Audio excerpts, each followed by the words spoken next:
For speaking with Eagle FM, Mr. Terblanche, if you can just take us through how exactly has COVID-19 impacted business at FP de Twi? This is a very big trucking company that has been around for so many years.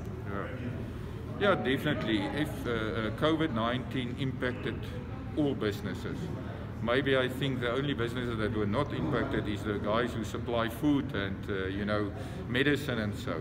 But all of us, I think one don't understand. For us, having about 600 vehicles on the road all through Africa, 9 African countries, you can imagine what the challenges are. When trucks are stopping at control points, standing at borders for 3, 4, 5, 6 days. So the efficiencies is much lower. Although the trucks are on the road, I hear she was saying that the trucks, they are running 18 hours. The trucks just unequal. You are doing 6,000 Ks per month now, where normally you do maybe 14, 15,000 a month. Because of this COVID thing. Because where you come, you stand, you wait longer to load. For instance, our big DCs in South Africa, 50% of the workforce is there. The reason for that is other 50% is at home, so that if COVID strike one of the workers, they can send that 50% all home, disinfect the building and bring in the other 50%. So it's not normal. With all of us, it is an abnormal circumstances. The fact that I'm standing here to talk through this mask is abnormal. It's not normal. And it takes a lot from everybody. It's uncomfortable, it's not nice, and the more it's uncomfortable to our drivers.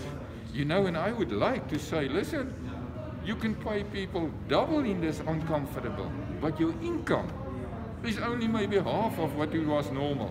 And the challenge is to have all your people, to employ them all, and don't have retrenchments, which we don't have. Yes, we have salary cuts. And I can tell you, of our drivers, I think 5% of them don't receive full salaries. The others were running at full, because if they are on the road and they are working, I have to pay them. Although they are only doing maybe 50% of the kilometers they should do, of the trips they should do, standing at the borders for 3, 4 days, I have to pay them full for that. I can't subtract it from their money. Sir, but the income is not there. Sir, yes. Some of the drivers say that they are being paid $6,000 before the COVID outbreak, and it is now being cut with 50%. They are earning $3,000. Can you please tell us what is the average salary of a truck driver at FP de Twi? The truck driver, it depends on what truck. Is it local? He's driving only in town. It's between 6,000 and 14,000 basic. Then there's the kilometer money, then there's the night outs, then there's the pension fund, and then there's the medical aid fund. So yeah, total cost to company, a truck driver can earn anything between 7,500 and 25,000, maybe 30,000 per month, with all that included, with kilometer money and all that, depending on what. Cross-border drivers, they can earn up to 25,000, 30,000 per month. But the fact that case number 21 came from FP de Twi, has that affected you as a company when it comes to companies that work with you? Have you not suffered some kind of stigma? Yes, there is stigma for that case, just to inform you. That he was one of the 2 drivers that went out of the quarantine facility. If he did not went out of the quarantine facility, nobody would have known that he has COVID-19. And up to today, that guy is as healthy as you and me are, because he's asymptomatic. He was tested. He was tested when he moved from our own quarantine facility in the depot, where normally we have 2 or 3 or 4 trucks in own quarantine. When they arrive there, they have to stay there till they have them there. They were tested, and everybody was negative. It's only this guy. There's a lot of.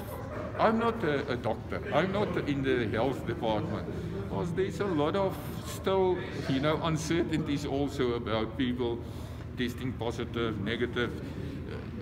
I don't want to go into it. You read on the media over the world, there's a lot of different perceptions and different ideas about that. But this driver is as healthy as we are. But this driver indicated that before he left the truck port, which you call a quarantine facility, the company had allowed him to go to Standard Bank to sort out some papers, and that very same night he decided to go out. He says he didn't sneak out, he went out jogging. Yeah.